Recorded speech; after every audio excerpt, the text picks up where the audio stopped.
अस्सलाम वालेकुम व्यूवर्स, कैसे हैं आप सब। आई होप आप सब ठीक ठाक होंगे, मज़े में होंगे और फिट फाट होंगे। आज मैं बना रही हूँ जी रशियन सैलड। ये बहुत ही मज़े का बना था और बड़ा इसका क्रीमी टेक्सचर था। आप लोग ज़रूर ट्राई कीजिएगा और मुझे फ़ीडबैक लाजमी दीजिएगा। और अभी तक अगर आपने मेरा चैनल सब्सक्राइब नहीं किया तो मेरे चैनल को सब्सक्राइब कर लें और साथ बेल आइकन को भी दबा लें ताकि न्यू वीडियो का नोटिफिकेशन आपको टाइम पे मिलता रहे। तो चलें जी, देख लेते हैं इसके इंग्रेडिएंट्स। सबसे पहले जी मैंने ले लिए हैं 3 सेब और उनको काट लिया है। 1 पैकेट क्रीम, थोड़ा सा शहद, ये पाउडर शुगर है और ये है 1 कप मटर और गाजर मैंने इकट्ठे ही बॉईल कर लिए थे। 1 कप बंद गोभी और 1 बाउल है ये मैक्रोनी, थोड़ी सी किशमिश, उसके बाद half tea spoon black pepper, quarter tea spoon white paper और 1 टीस्पून है साल्ट। वाइट जो पेपर है वो ऑप्शनल है, अगर आपके पास नहीं है तो आप ना यूज़ करें, इसका सिर्फ टच है। तो सबसे पहले मैं क्रीम को निकाल लूँगी और अब इसके अंदर मैं डालूँगी शुगर। शुगर पहले मैं थोड़ी डालूँगी, तकरीबन 2 टेबलस्पून। उसके बाद फिर अगर हमें दोबारा ज़रूरत पड़ी तो हम दोबारा से ऐड कर लेंगे। और अब इसके अंदर मैं डालूँगी ये नमक भी थोड़ा डालूँगी। ये सारी चीज़ें आपने एकदम से ही नहीं डाल देनी, थोड़ा सा थोड़ी थोड़ी डाल के चेक करके और फिर बाकी की डालेंगे। ये सारी चीज़ों में से मैंने थोड़ी थोड़ी बचा ली हैं, इनको मैं अच्छी तरह से मिक्स कर लूँगी और अगर मुझे दोबारा से ज़रूरत पड़ी तो फिर मैं दोबारा से डाल। हाँ जी जनाब, तो अब इसके अंदर मैंने डाल दी है 2 चम्मच मायोनीज़। मेरे पास इतनी ही थी, ये मैंने रैपर में से अच्छी तरह से दबा दबा के निकाल ली है।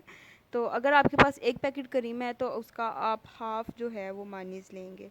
इसको भी अच्छी तरह से मिक्स कर लेंगे। अब जो बाकी के जो हमने बचाई थी चीज़ें, काली मिर्च और नमक और ये सारा कुछ, वो भी मैं सारा कुछ डाल रही हूँ। मुझे कम लग रहा था और वो वाली क्वांटिटी जो थी, मतलब जो मैंने आपको बताई थी, वो एग्जैक्ट थी।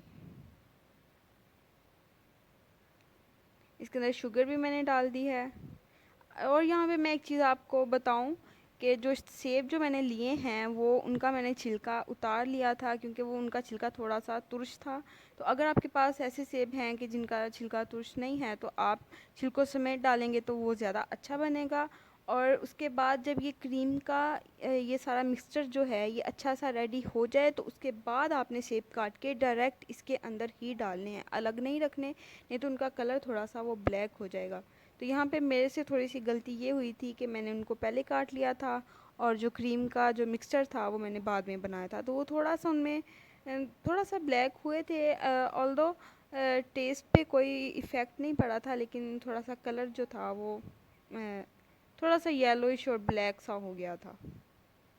जब ये क्रीम का मिक्सचर अच्छा सा रेडी हो जाए तो इसके अंदर बाकी के जो इंग्रेडिएंट्स हैं वो डाल देंगे।